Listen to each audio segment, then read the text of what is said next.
Hamdalillah nahmaduhu wa nasta'inuhu wa nastaghfiruh wa na'udzu billahi min sururi anfusina wa min sayyiati a'malina may yahdihillahu fala mudhillalah wa may yudlil fala hadiyalah.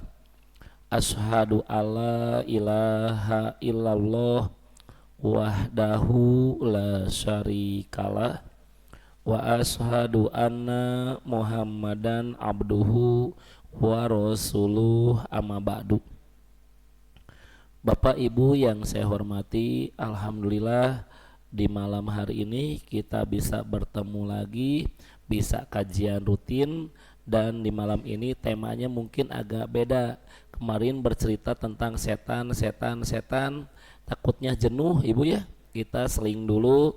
Dan ini adalah makhluk yang oleh Allah disiapkan khusus di akhir zaman. Bapak Ibu jangan beranggapan akhir zaman itu nanti, enggak. Hari ini pun itu masuk akhir zaman. Apa ciri akhir zaman? Rasul diutus. Lagi, apa ciri akhir zaman? Rasul diutus. Maka Rasulullah SAW bersabda, jarak antara aku dengan kiamat seperti waktu asar ke maghrib. Lagi, Rasulullah bersabda, jarak antara aku dengan kiamat itu seperti waktu asar ke maghrib. Nah, kalau kita pakai angka asarnya 3:30, maghribnya jam 6:30 misalnya, maka jarak Rasulullah dengan kiamat itu diperkirakan 3 jam. Dan ini ternyata mirip apa yang diungkapkan oleh Al-Quran. Yuk dibuka Qurannya.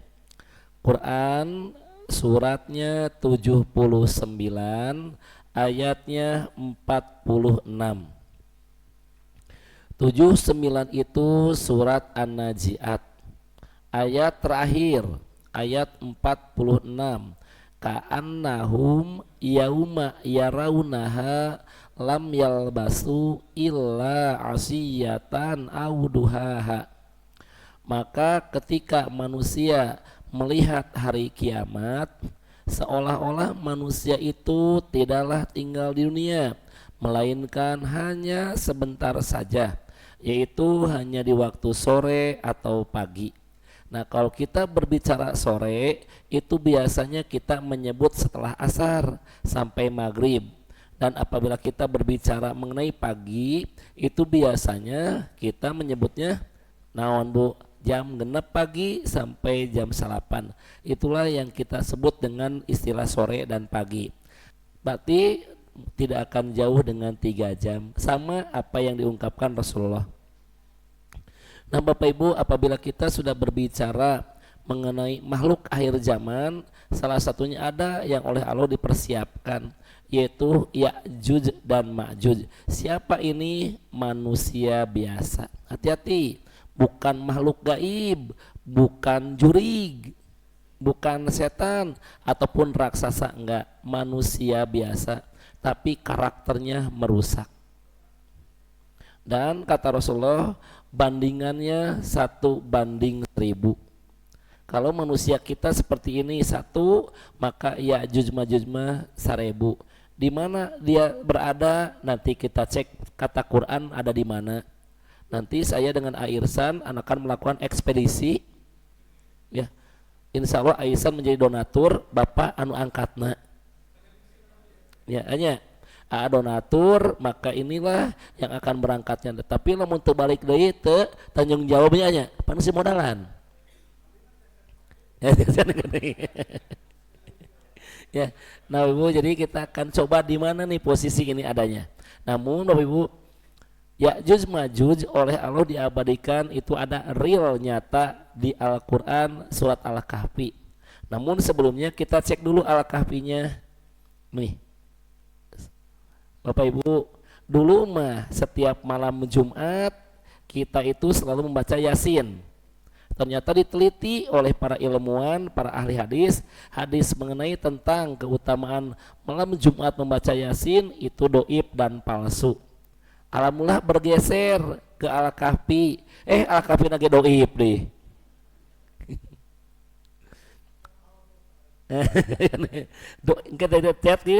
Doib di wae katanya. Untung tara maca. Ya, Bapak Ibu, malam Jumat dulu makan ke Yasin. Bapak Ibu setelah pengajian, ada, alhamdulillah sekarang mah ada yang sahih cenah Al-Kahfi. Diteliti ternyata tuh barang siapa yang membaca surat Al-Kahfi di hari Jumat, dia akan disinari cahaya di antara 2 Jumat. Berarti oleh Allah akan dibimbing hidupnya 1 minggu. Ini hadis diriwayatkan oleh An-Nasai dan Al-Baihaqi. Ternyata diteliti oleh ahli hadis, status hadis ini doif. Depan Ustadz iya mah hari. Oke, kita cek yang malam. Dari Abi Sa'id Al-Hudri, ia berkata, barang siapa yang membaca surat Al-Kahfi di malam Jumat, maka baginya cahaya terang benderang di antara Baitul Atiq, yaitu Ka'bah. Hadis ini pun doif. Terus maca naon? Maca mantra-mantra we atuh. Artinya apa Bapak Ibu? Baca Quran itu tidak boleh ada pengkultusan baca sadayana, kecuali nanti emang ada hadis-hadis tertentu yang menyuruh, seperti bacalah setiap malam surat Al-Baqarah 2 terakhir. Iya salah di pengertian nih. Kebanyakan orang-orang beranggapannya sebelum tidur. Jadi seolah-olah kalau ada yang bacanya sudah isya disalahkan. Padahal hadisnya, barang siapa yang membaca ayat surat Al-Kahfi di malam hari, sok cek hadisnya, dan teu mau tidur di malam hari, ya maaf, Al-Baqarah di 2 ayat surat Al-Baqarah di ayat terakhir 285 286 itu dianggapnya mau tidur. Padahal di malam hari seandainya kita mau baca mau tidur pun boleh, sesudah isya pun boleh. Jadi tidak ada kata-kata harus sebelum tidur. Nah ini kebanyakan nih. Bapak Ibu gerak, pasti tos kuat na otak. Dibacana sebelum tidur. Padahal mah hadisnya di malam hari. Tapi tidak disalahkan Bapak Ibu kalau mau baca sebelum tidur juga. Hanya saja jangan menyalahkan kalau ada orang yang membaca setelah isya. Artos, itu yang ada hadisnya. Nah kalau yang ini doif. Terus Ustadz kalau yang sohi yang mana? Nih yang sohi. Nah ini yang sohi. Barang siapa yang menghafal 10 ayat awal surat Al-Kahfi, maka dia akan dijaga oleh Allah dari fitnah Dajjal. Nah ini sohi. Iya Bapak Ibu, bukan sembarang hafal, tapi ngerti. Ari hafal kenungkul mah anggar we tengaruh. Karena banyak orang yang hari ini hafal, tapi pas diartikeun ngerti, atau pas ditanya tahu teh kandungan anak. Nah Bapak Ibu pertanyaannya gini, ada apa tuh Bapak Ibu di surat Al-Kahfi ini? Kalau Bapak Ibu senang baca Quran dan tamat, di surat Al-Kahfi itu minimal ada 4 kisah terbaik yang semuanya berbicara tauhid. Yang pertama udah pasti, yaitu kisah pemuda Al-Kahfi. Kahfi itu apa Ustadz? Guha. Jadi kisah pemuda yang mendiami guha. Yang kedua yaitu kisah Ya'juj Ma'juj ini. Dan yang ketiga kisah bertemunya Musa dan Khidir untuk minta ilmu. Kata Allah, "Jub kamu cari Khidir, belajar ke sana." Ternyata Nabi Musa tergesa-gesa ketika belajar, hanya mendapatkan 3 pelajaran. Yang pertama yaitu perahu dibolongin, yang keduanya yaitu anak dibunuh, dan yang ketiganya rumah dihancurkan. Maka kata Khidir, jangan bertanya apa yang saya lakukan. Ternyata Musa nanya wae. Akhirnya kata Khidir, kamu tidak akan bisa bersabar. Sudah, di sini aja pertemuan terakhir kita. Udah beres. Ini ada yang ketiga, yang keempat, yaitu kisah pemilik kedua pohon anggur. Ya, yang mau panen, tiba-tiba oleh Allah dihancurkan panennya.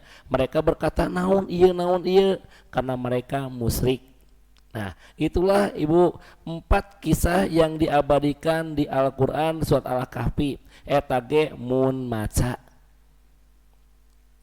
mun nggak maca bari ngerti teu bae teu naon. Yo, ayeuna nuju diajar tuh. Inilah Bapak Ibu saya tulis tuh. Kandungan surat Al-Kahfi itu kalau kita berbicaranya kisah, itu ada 4 kisah.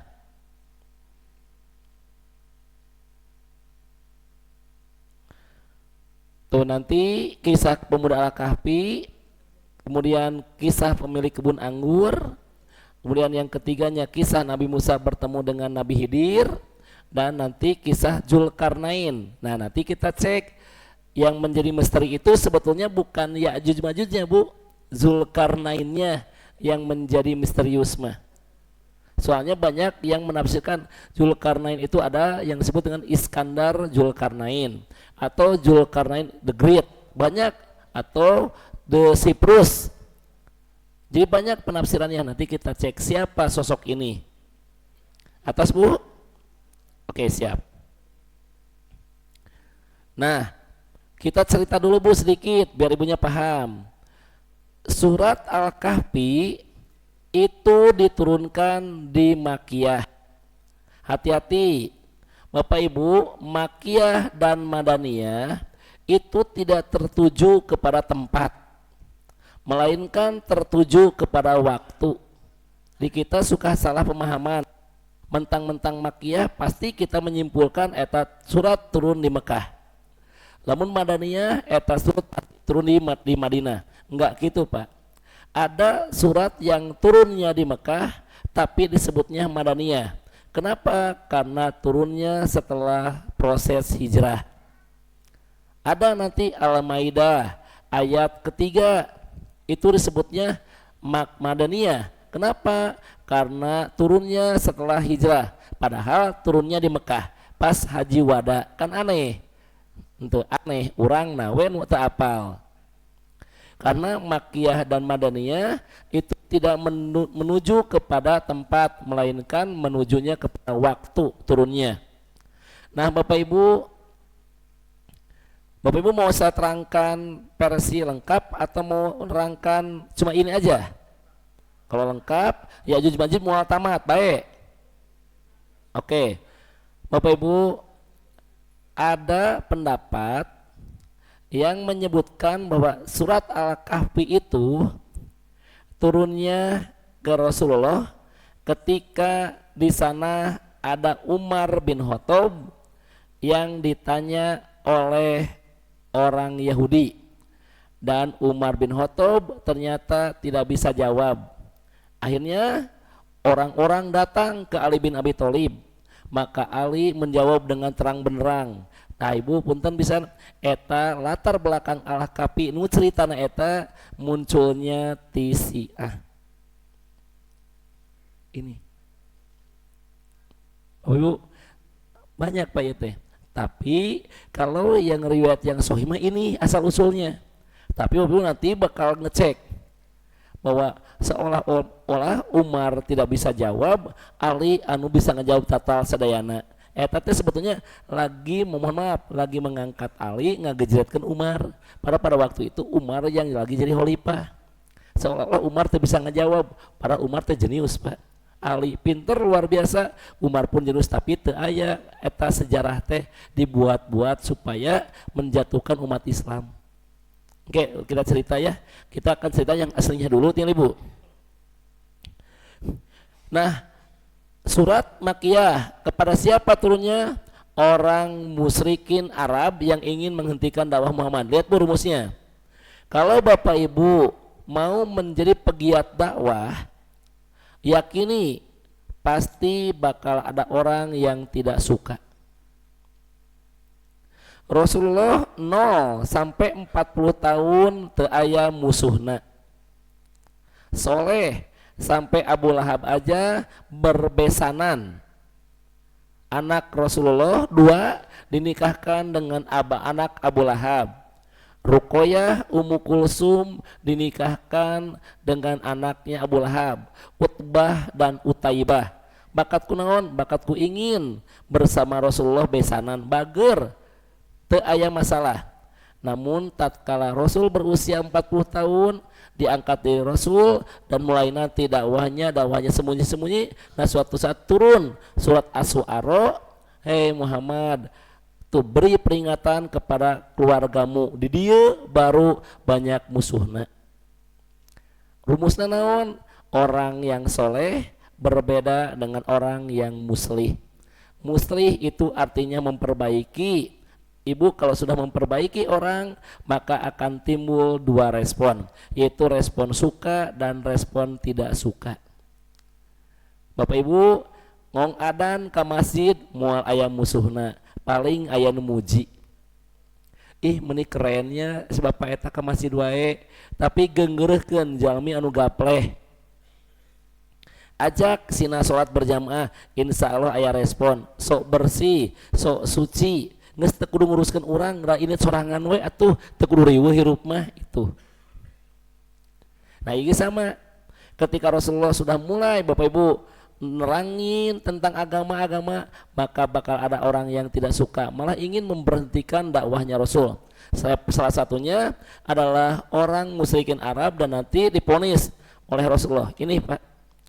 Nah si orang Arab ini dia ketemu dengan pendeta. Nanti saya jelaskan Pak. Siapa orangnya ini? Kemudian Bapak Ibu orang ini diponis oleh Allah masuk neraka jahanam. Iya orang musyrikin ini. Dan Pak pernah Rasulullah itu ketika sujud itu ditimpuk dengan kotoran unta. Maka Fatimah lah yang sedih. Maka ketika udah dibersihin tai untanya, Rasul berdoa. Salah satu doanya itu ini orangnya ada. Disebutin oleh Rasulullah, ini 7 orang. Apa kata para sahabat? Aku mendengar Rasul menyebutkan nama-nama itu.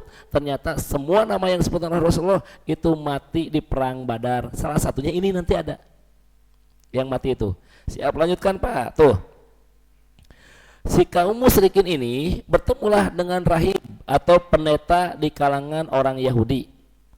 Mereka bertemu, ya rahib, kami sudah muak dengan dakwahnya Muhammad. Bagaimana tata cara menghentikan dia? Maka si rahib dengan spontan ajukan 3 pertanyaan ini.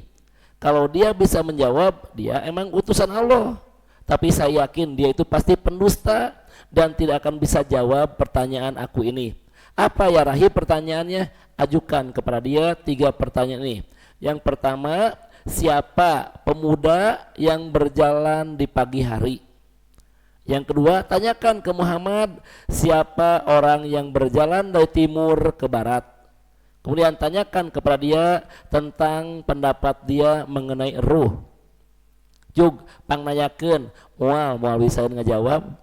Nah, udahlah, orang ini teh Pak pulang. Ketika pulang, maka benarlah Pak, bertemulah dengan Rasulullah SAW di tengah perjalanan. Nah ketika bertemu dengan Rasulullah di perjalanan, maka si 2 orang ini berkata, kebenaran. Ya Muhammad sini, aku akan beriman kepadamu kalau kamu bisa menjawab 3 pertanyaan. Padahal Bapak dijelaskan tidak beriman wae teh, maka diponis nanti. Nah apa kata Rasul pertanyaannya? 1, sok saha tah pemuda anu lempang isuk-isuk? Jebakan Pak eta mah. Jalmi anu lempang isuk-isuk mah seueur atuh. Nu keur olahraga di hajet. Bisa Pak. Anu jalan-jalan kadadaha. Da jebakan itu mah. Yang kedua, siapa orang yang berjalan dari timur ke barat? Jebakan ieu ge. Seueur Bapak Ibu nu eka galunggung tuh. Kan di timur ke barat. Nu eka Bandung ya di timur ke barat. Semuanya ini jebakan. Yang ketiga, bagaimana pendapatmu tentang ruh? Maka Rasul spontan menjawab, isuk dijawab. Isuk dijawab, misalnya itu Pak. Rasul itu dengan pede, besok dijawab. Kenapa? Karena tidak akan lama lagi, pasti Jibril akan memberitahu Rasul. Ternyata keesok harinya Jibril terturun. Maka si orang musyrik ini, mana hasil jawaban? Emang kamu itu pendusta? Mana jawabannya? Itu bisa jawab. Hari kedua terturun, tambah mengolok-olok. Hari ketiga terturun, tambah mengolok-olok. Rasul tambah sedih, seolah-olah Jibril meninggalkannya. Maka tepat di 2 minggu, di hari ke-15 Jibril turun. Maka kata Rasul, ya Jibril, Anda kemana? Karena kami menunggu-nunggu jawaban. Maka Jibril memberitahu kepada Rasulullah dan menegur. Tah, iya teguran anak. Ya Muhammad, kalau kamu mau berkehendak, mau berucap, mau melaksanakan sesuatu, jangan lupa ucapkan insya Allah. Karena Allah yang menghendaki. Orang siap 86. Baru itu datang. Nah ini Pak, Rasulnya bahasa orang gitu tuh, siap dijawab gitu tuh Pak. Ternyata enggak, ditegurlah oleh Allah. Nah iya teh ka urang Pak, memberitahu kalau kita emang mau berencana, mau menghadiri undangan, diajak sesuatu dan kita teh kemungkinan belum bisa memutuskan, coba ucapkan insya Allah. Tapi insya Allah urang mah cenderung moal. Ibu diantosnya ke bumi insya Allah tungguan apakah penting terdatang. Oh insya Allah teh mual. Padahal Pak insya Allah itu kemungkinan jadi. Makanya kalau Bapak Ibu ternyata tidak jadi, konfirmasi ulang. Ibu aduh hapuntennya tadi tetos rencana mah bade ya teh, tapi ternyata Bapak Ibu itu ya acara ngadadak anu teu tiasa dikantunkeun, hapuntennya kitu kuduna mah. Tapi orang kumaha? Siap 86 ya, ucapkan insya Allah. Osok tara tuh ya tinggali. Nah tuh Rasulullah menjawab, besok saya akan menjawabnya. Ternyata tuh, nah ini orangnya Bu, catat dosen ujian ya. Orang yang bertanya itu yang pertama An-Nadr bin Al-Haris. 2 orang ini Pak diponis, Bapak beli bukunya nanti ada. Orang-orang yang telah diponis oleh Allah masuk neraka, 2 orang ini ada. Yang kedua Uqbah bin Abu Mu'aid bin Abu Amr, salah satu orang yang nimpuk Rasulullah ketika sholat pakai kotoran unta. Orangnya tuh Rasul didoakan, ya Allah mangga telanggung Allah orang ini, nanti mati Pak itu ya. Sampai sini paham? Siap lanjutkan Bu. Nah tuh malaikat Jibril tidak turun Pak memberikan wahyu selama 15 harian. Nah akhirnya Jibril turun tuh, dijawablah dengan surat Al-Kahfi di ayat 23. Muhammad, apabila kamu mau berkehendak, jangan lupa ucapkan insya Allah. Sesungguhnya Allah yang menghendaki kita seperti ini. Ya, jadi ulah hilap. Insya Allah enjing abdi badai kadieu. Siap 86. Gaskeun remna belum. Nabrak. Tuh ya, paham? Oke, siap. Nah, akhirnya Bu dijawablah oleh Rasulullah melalui perintah Allah dari Jibril ya. Pemuda yang dimaksud itu adalah surat Al-Kahfi 18 ayat 9 itu dijawab kalau. Kemudian yang kedua, orang yang berjalan di timur ke barat itu adalah Zulkarnain yang bertemu dengan Ya'juj Ma'juj nanti.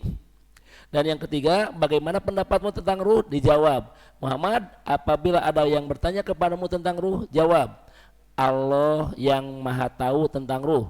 Jadi itu mah urusan Allah. Dan kau Muhammad tidaklah diberikan pengetahuan tentang ruh kecuali sedikit. Tapi orang seseleket. Rasul aja diberi pengetahuan sedikit, orang mah sotoy. Sok hayang we apa leuwih. Apa buktinya? Bentar lagi bakal banyak orang yang ziarah kubur dan merubah bulan Sa'ban menjadi rewah.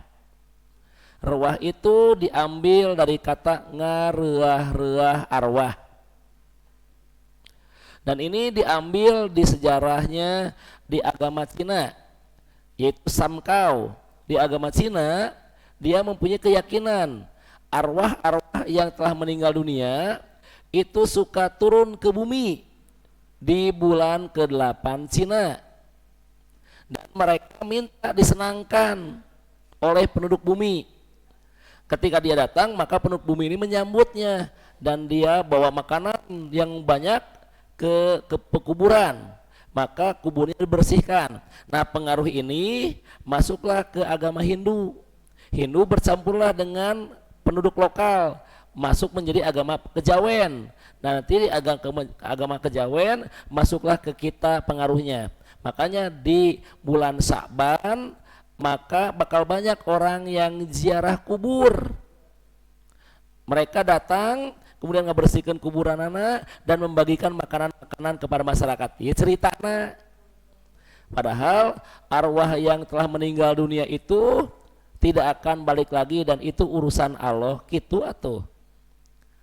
Rasulullah gitu uningan urang mah seseleket tuh cen arwah saya turun sok aya baheula kieu asa ujug-ujug hayang ci kopinya oh karuhun datang cenah pernah ngomong gitu teh ai karuhun teh saha tuh yang telah meninggal dunia cenah ujug-ujug datang ke dia dan minta untuk disenangkan ujug-ujug hayang ci kopi eta memang teu boga duit we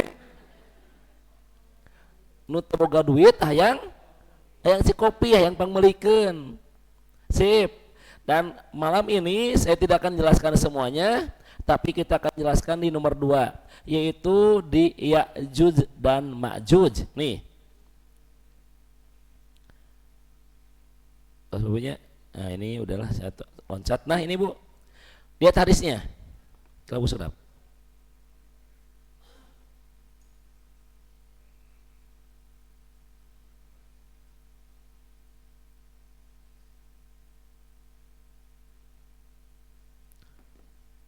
Hadis Muslim. Nah, Bapak Ibu tinggali. Ini hadis dari Hudzaifah bin Asid Al-Ghifari. Ia berkata, Rasulullah Shallallahu Alaihi Wasallam menghampiri kami saat kami tengah membicarakan sesuatu. Maka beliau bertanya, cek Rasul teh, "Ih, ari anjeun keur ngarobrol kenaon?" Maka kami kata Hudzaifah dengan para sahabat, "Ya Rasulullah, kami itu lagi membicarakan kiamat terjadi." Maka Rasul menjawab, "Kiamat tidak akan terjadi sampai 10 tanda ini muncul." Apa yang pertama? Bukan. Ini mah bukan urutan, melainkan penyebutan. Paham? Ini bukan urutan, Pak. Maka Rasul menyebutkan yaitu duhon, kabut. Hati-hati, banyak di kita suka menyebutkan duhon ini terjadi di bulan Ramadan. Tuh kamari riweuh deui 2024 teh. Padahal duhon ini akan terjadi global sedunia, bukan lokalan. Jadi we menebak-nebak. Hati-hati Pak, saya akan luruskan dulu lihat. Kalau kita berbicara masa depan, Bapak tidak diperbolehkan kecuali dengan dalil sahih. Bapak ngurangan, nambahan, itu hukumnya musyrik. Allah yang tahu depan mah gaib mah.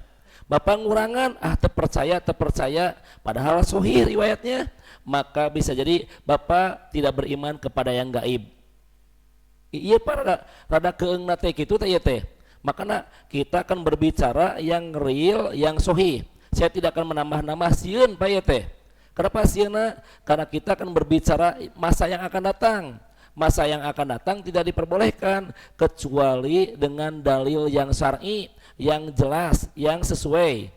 Kalau ternyata mengarang-arang, maka Rasul bersabda, dia telah mengambil satu kunci untuk ditempatkan di neraka jahanam.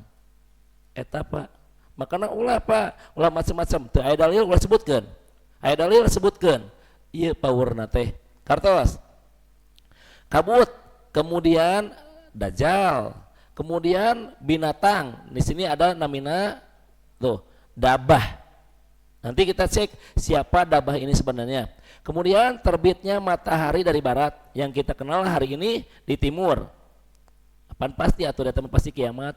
Para ulama, para ahli sudah sepakat suatu saat nanti matahari itu bergeser dari terbit orbitnya yang dari timur ke barat. Sekarang sudah ada gejala-gejala seperti itu menunjukkan gayanya, powernya sudah tidak sekuat dulu loncer pindah ke barat maka kata Rasul tunggulah tanda-tanda kiamat nyapan geus keluar tina porosna tuh Pak logor tabrakan itu. Kemudian turunnya Nabi Isa ini banyak perdebatan antara meninggal, wafat atau belum. Ada kan mengatakan kalau di atas sekarang lagi apa, kalau emang belum mati, kalau sudah mati masa, tak gitu banyak, masa turun lagi, walau alam nanti kita cek. Kemudian ini Ya'juj dan Ma'juj yang akan malam ini saya bahas. Kemudian 3 kehancuran, 3 longsor, 3 gempa bumi yang akan terjadi di sebelah timur, gempa bumi yang akan terjadi di sebelah barat, dan khusus longsor yang atau gempa yang akan terjadi di Jazirah Arab. Dan yang terakhir api muncul di Yaman.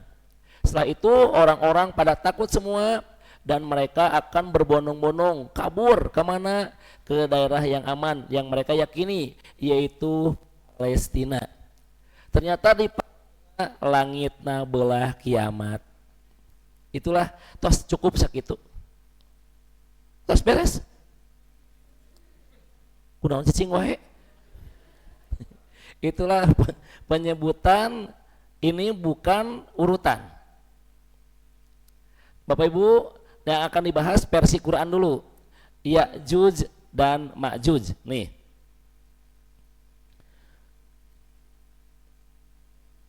Nah, Bapak Ibu kita akan cek di 2 kata ini Ya'juj dan Ma'juj.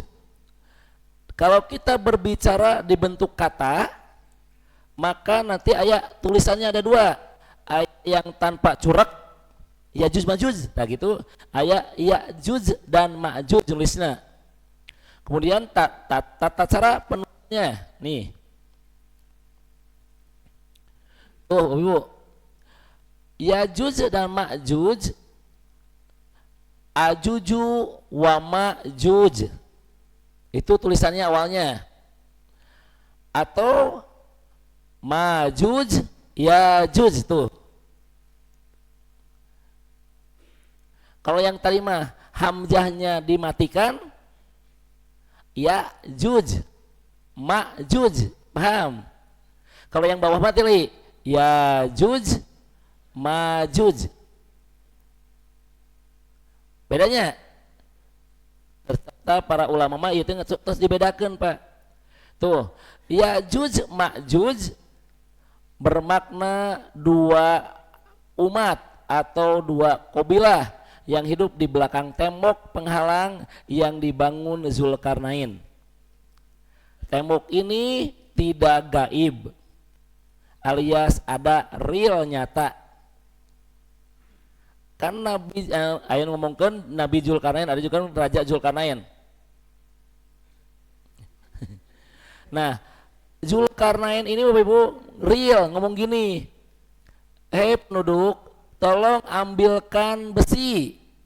Tolong ambilkan tembaga dan nyalakan perapian. Real. Nyata tembokna aya. Dan sadunia moal aya nu sami. Kecuali cuma 1 tempat. Apa ternyata atuh? Nah Bapak Ibu sebetulnya kalau kita lihat aja Ya'juj Ma'juj terus katingali di mana posisinya tinggal engkewe negara penghasil besi, negara penghasil tembaga, di sana dinyalakan perapian yang banyak. Apa dirinya di pentak nage? Nih mulai Bu. Kalau kita lihat dari akar kata atau cara penulisan Ya'juj itu berasal dari kata ajij yang artinya keadaan yang sangat panas. Ya'juj diambil dari kata ujaj yang artinya air yang sangat asin sehingga pahit pisan. Moel cenah normal ini tengah pisan. Dua kata ini Ibu bermaknanya negatif. Sok air pan tengeunah berarti negatif. Keadaan yang sangat panas juga teu enakeun.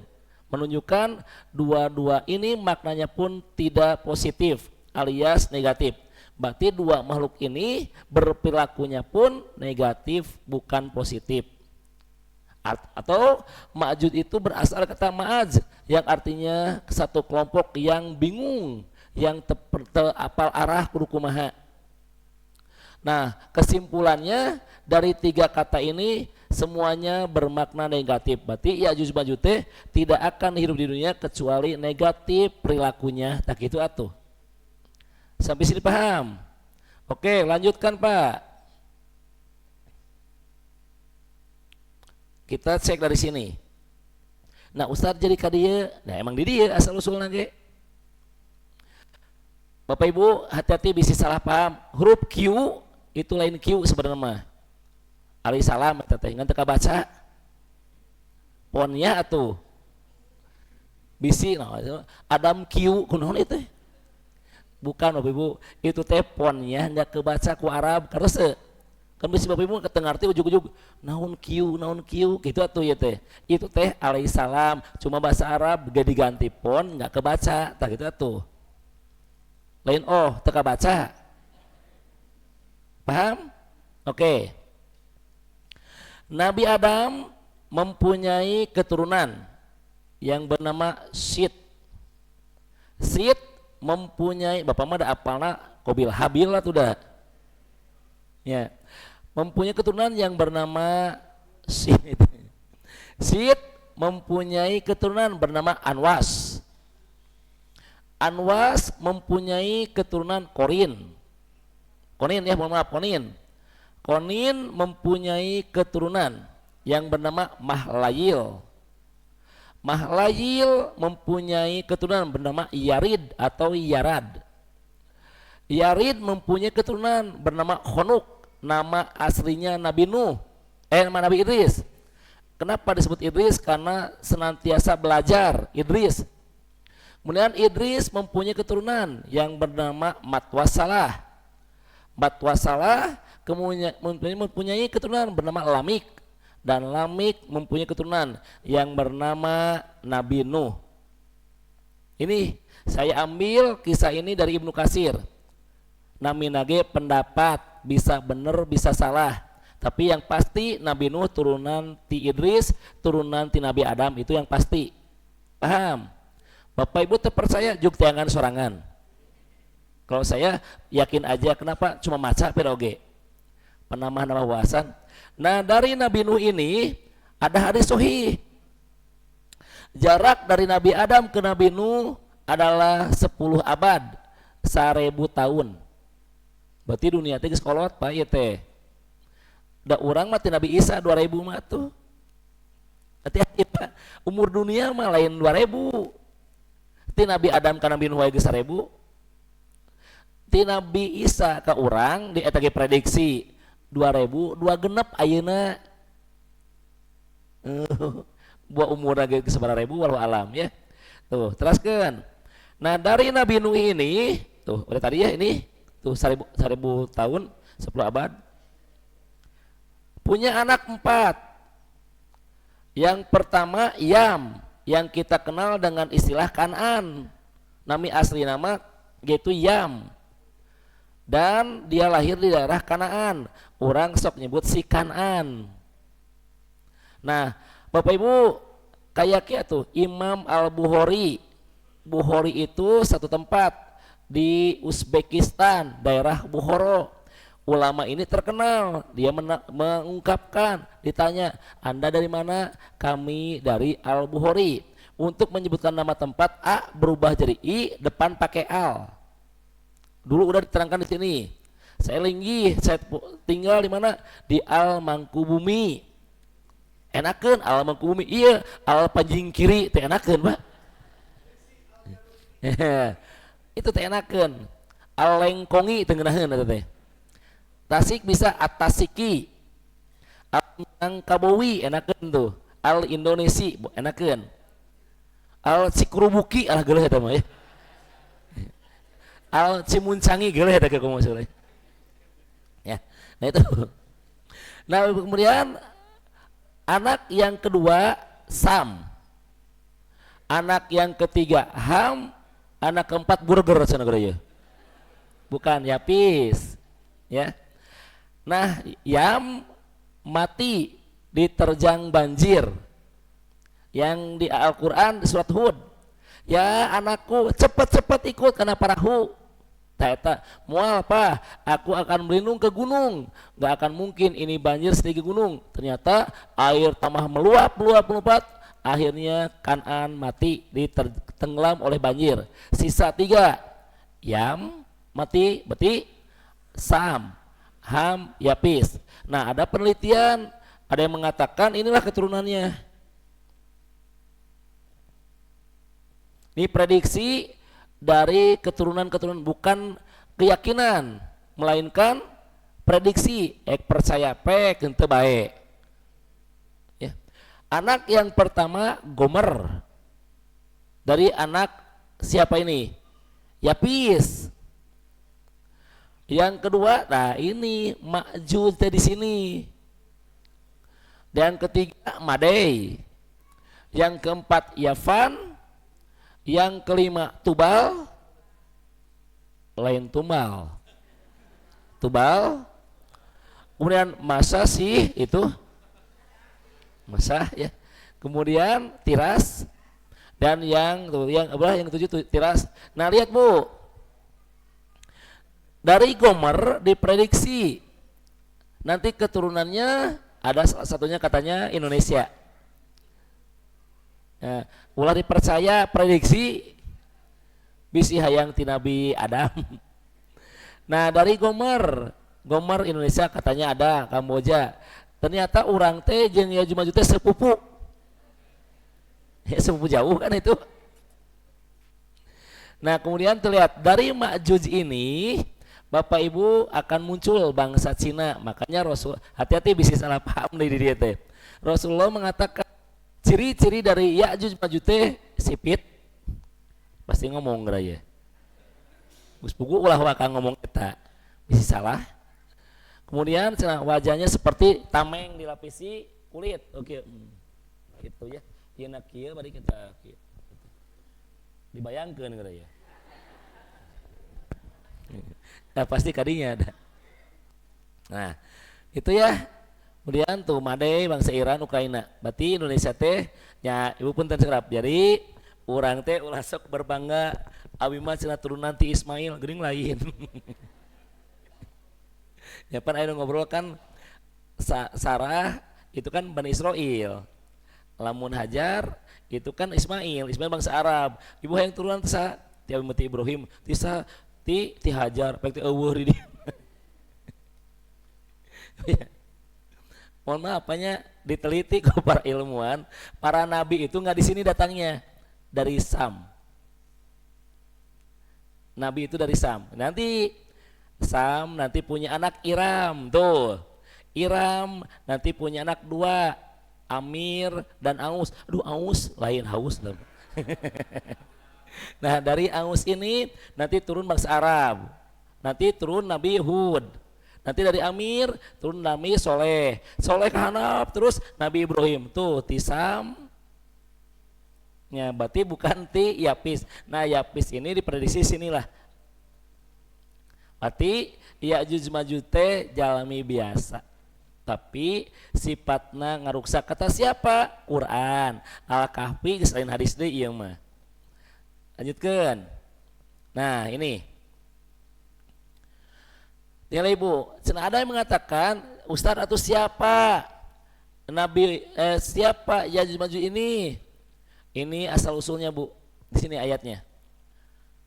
Tuh pendapat ini diperkuat oleh beberapa argumentasi mufasir yang menyebutkan bahwa ciri Ya'juj Ma'juj seperti bangsa Turki tuh. Di pendapat kahiji mah Ya'juj Ma'juj itu bangsa Turki.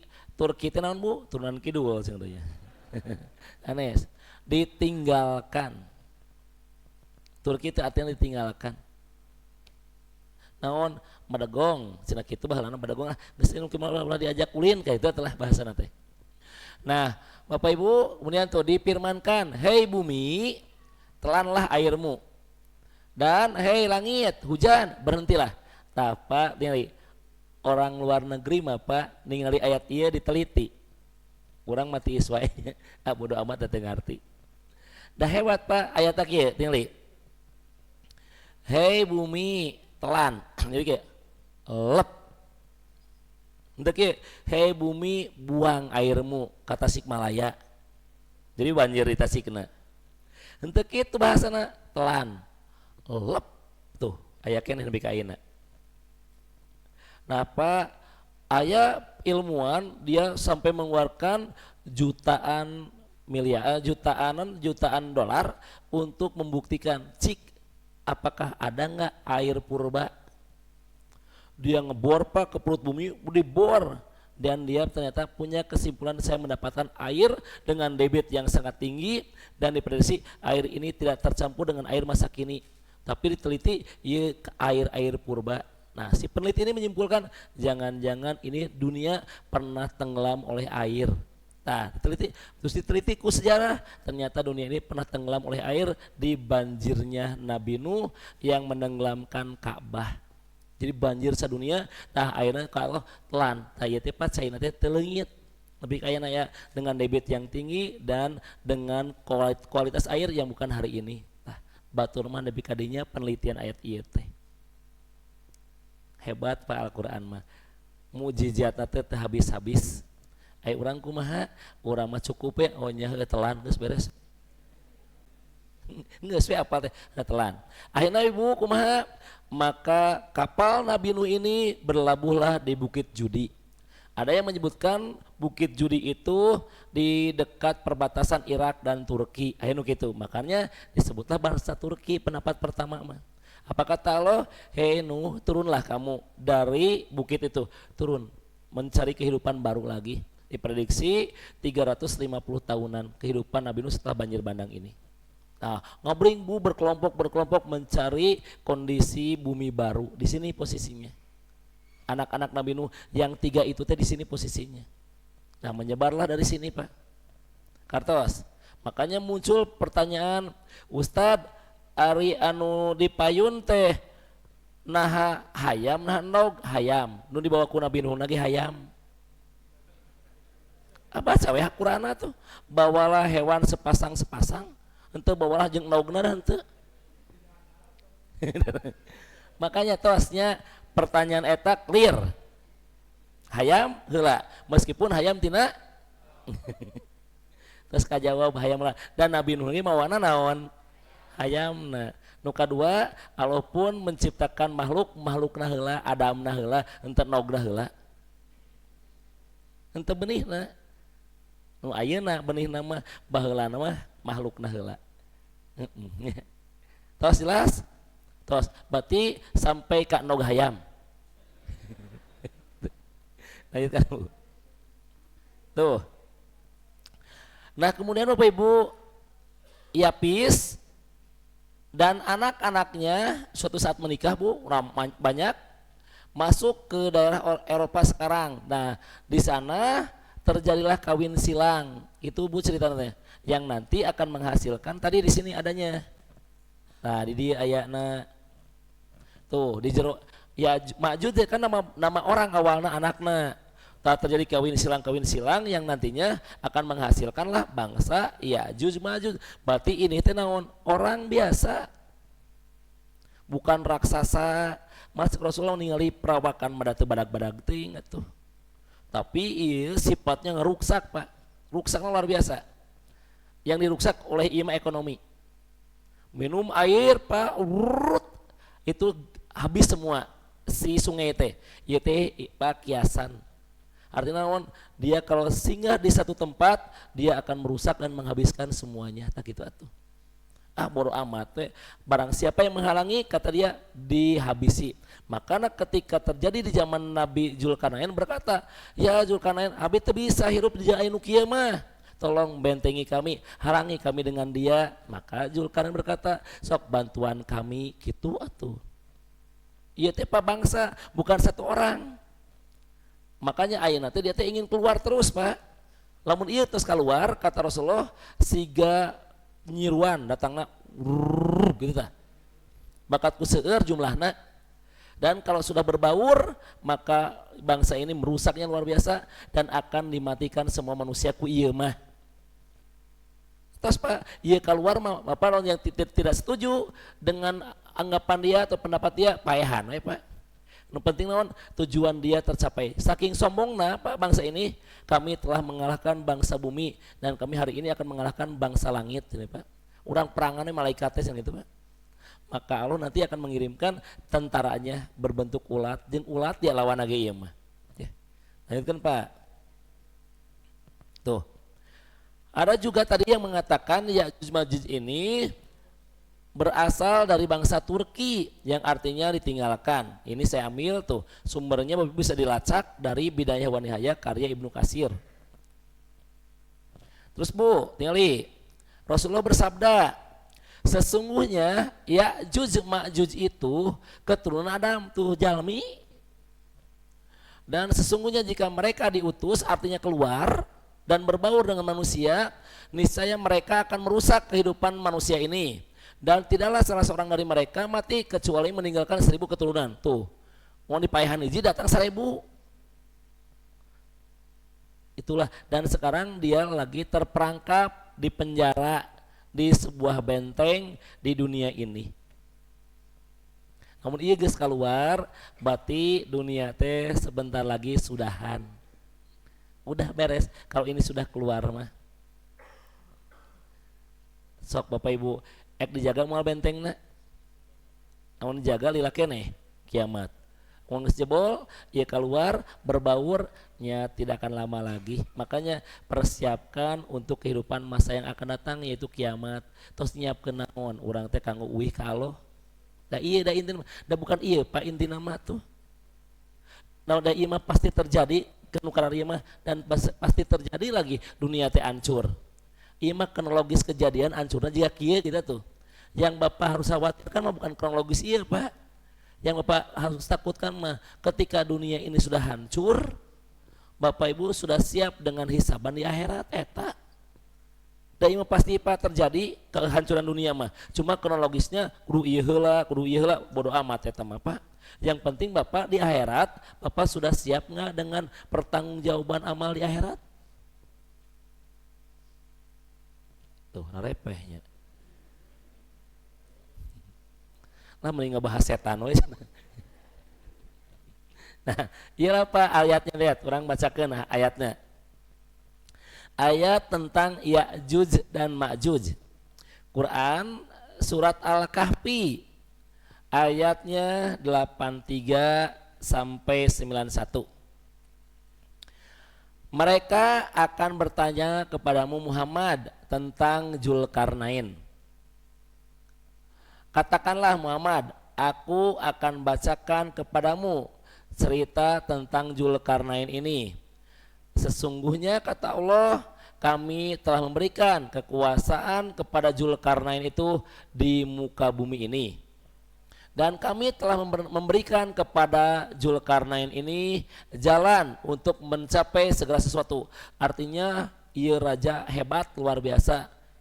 Makanya kata para ulama di dunia ini hanya ada 4 raja hebat itu. 2 beriman, 2 kafir. Siapa yang 2 beriman? Yaitu Sulaiman dan Zulkarnain. Sementara siapa yang kafir tapi hebat?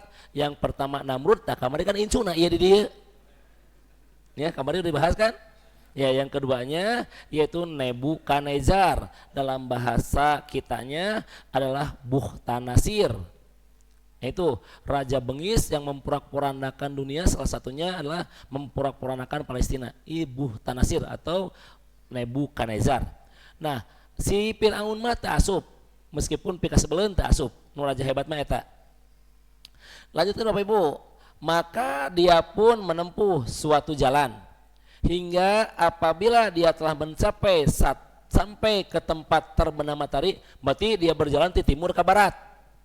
Terus, nah, maka tuh dia melihat matahari terbenam di dalam laut yang berlumpur hitam, dan dia mendapati di situ segolongan umat.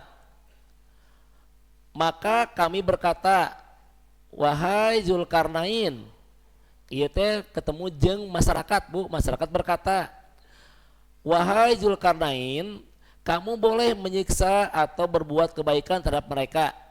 Berkatalah Zulkarnain, moal urang mau aniaya tuh. Ya. Nah, keun we kumaha Allah. Lalu Tuhan mengajabnya dengan ajab yang tidak ada duanya. Adapun orang-orang yang beriman dan beramal soleh, maka baginya pahala yang terbaik sebagai balasan, dan akan kami titahkan kepadanya yang mudah dari perintah-perintah kami. Kemudian dia menempuh deui, geus di barat teh ka mana deui? Balik deui tingali. Kemudian menempuh jalan yang lain hingga apabila ia telah sampai di tempat terbit matahari. Berarti naon? Balik deui ke timur. Nah, balik deui ke timur, dia mendapati matahari itu menyinari segolongan umat, dan kami tidak menjadikan mereka sesuatu yang melindungi. Berarti naon? Aya hiji umat eueuh tatangkalan, eueuh rumah belentrang, Pak. Meureun urang mah tegaduh rumah, aya kaladan, ada kadarna we ngademel bumina tuh, tingali. Tidak ada sesuatu yang melindungi dari cahaya matahari itu.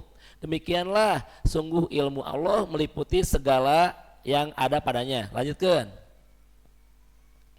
Kemudian ia pun menempuh deui suatu jalan yang lain hingga ketika dia sampai di antara dua gunung, tah ieu Pak. Berarti Zulkarnain teh lempang. Tiba-tiba aya segolongan umat yang posisinya teh ada di antara dua gunung. Gunung naon? Gunung 7 cenah. Ya. Wallahu alam. Duka gunung ieu teh duka naon? Tenang heula, sabar. Gunung sabelah jeung gunung naon? Gunung Sau. Ya. Nah, tinggal Ibu, didapatilah di belakang kedua gunung itu suatu kaum yang hampir tidak memahami pembicaraan. Ngomongna teh jelas. Tepuguh naon atuh diobrolkeun teh. Tapi ku Zulkarnain maka hartieun. Nah, mereka berkata, wahai Zulkarnain, sesungguhnya Ya'juj dan Ma'juj itu makhluk yang berbuat kerusakan di bumi. Maka bolehlah kami membayarmu imbalan agar engkau membuatkan dinding penghalang antara kami dan mereka. Zulkarnain berkata, apa yang telah Allah anugerahkan kepadaku cukup dan itu lebih baik. Geus teu kudu dibayar. Ten imbalanna langsung ti Allah kartos. Nah, maka kata Zulkarnain, sok atuh bantu aku. Berilah aku satu dengan kekuatan manusia. Berarti naon? Teu make jin. Berarti murni yeun benteng teh ku kekuatan manusia. Dan alatnya tuh agar aku dapat membuatkan dinding penghalang antara kamu dengan mereka. Berilah aku potongan-potongan besi hingga ketika potongan besi itu telah terpasang sama rata dengan kedua puncak, berarti dindingna teh setinggi puncak gunung. Can aya nu bisaeun nyieun tembok jiga kieu. Ieu mah anugerah ti Allah. Nah, kemudian Bapak Ibu, tos kitu tuh kedua puncak gunung itu, maka Zulkarnain berkata, sok tiuplah api itu. Ketika besi itu sudah menjadi merah seperti api, dia pun berkata, sok kurang cor. Tuh tinggali. Maka berilah aku tembaga yang mendidih untuk aku tuangkan ke atasnya dari besi itu. Maka tuh Ya'juj Ma'juj tidak dapat mendakinya dan tidak pula melubanginya. Dia Zulkarnain berkata, dinding ini merupakan rahmat dari Allah. Maka apabila janji Allah telah datang, maksudnya dekatnya kiamat, maka Allah sendiri yang akan menjadikan benteng itu luluh hancur. Dan janji Robku adalah benar. maka kami biarkan lamun eta dinding geus hancur, Ya'juj Ma'juj ini akan berbaur turun, berbaur dengan manusia yang lainnya. Kemudian ditiupkanlah tos kitu mah kiamat tah kitu atuh. Kartos Pak. Lamun Bapak Ibu maos mah ieu teh tos kahartos sebenarnya mah.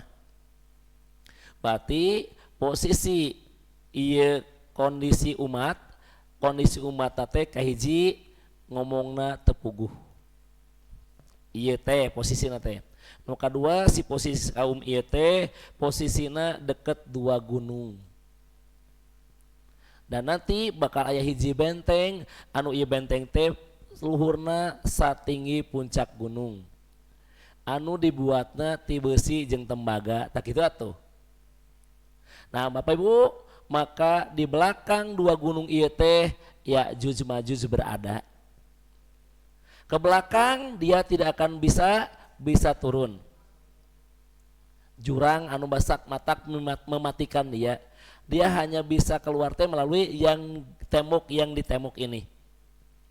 Ada guan tembok ieu hancur we kaditu mah mau api mungkinin. Kartos? Nah, maka Ya'juj Ma'juj tiap hari dia datang dengan pemimpinnya. Dan nakol make alat takol. Buer, ditakol der dan bolong. Maka waktu itu sampai ke maghrib, Ya'juj Ma'juj tekuatan, aduh capek, isuk deui we. Dia pulanglah, maka dinding itu Allah buat utuh kembali. Pan janji Allah ge, Bapak sing ek ayeuna dibom ge da moal hancur atuh, da mah diperuntukkan untuk akhir zaman. Bapak rek make kekuatan bom naon juga hancurkeun da moal hancur atuh. Mesti aya ya, mohon maaf ya, aya hiji pesawat anu rek hancurkeun benteng eta moal hancur Pak, diturunkeun ge hancur sorangan bomna. Da Allah atuh nu berkuasa na ge. Terus kitu kumaha? Maka cek Ya'juj Ma'juj, ya isukan deui we, isukan deui teh nakol deui. Buer, der, bolong. Aduh capek, da bolongna ge leutik bu teu gede, tuh capek isuk deui we. Ternyata pas besoknya maka benteng itu, dinding itu kembali utuh. Maka Ya'juj Ma'juj berkata, insya Allah, tuh, insya Allah besok saya akan lobangi lagi. Maka ketika pas ngomong insya Allah ditakol, ber, maka eta dinding teh bolong teu nutup deui. Di zaman Rasul bersabda bolongna sakieu. Eta teh ngobrol 14 abad yang lalu. Berarti mulai gede. Lamun saawakeun we bolongna, maka mulailah meloncor eta jalmi kalaluar. Mun eta tos kaluar tingali dunia ruksakna kumaha ku ieu jalmi teh. Tah berarti dunia teh sudah mau berakhir. Dan ABG geus capek tuh 9:30. Ya. Teu kuat capek. Sip. Cukup heula sakieu capek ya, bios. Part 2-na insyaallah kapan-kapan aja. Belum tamat Bapak Ibu ya seueur keneh tuh. Fisik-fisikna tah ieu diprediksi bentengnya. Insyaallah di episode yang akan datang ya. Robana la tujig kulubana ba'daid hadaitana wahab lana min ladunka rahmah innaka antal wahhab rabbana atina fid dunya hasanah wa fil akhirati hasanah wa qina adzabannar. Assalamualaikum warahmatullahi wabarakatuh.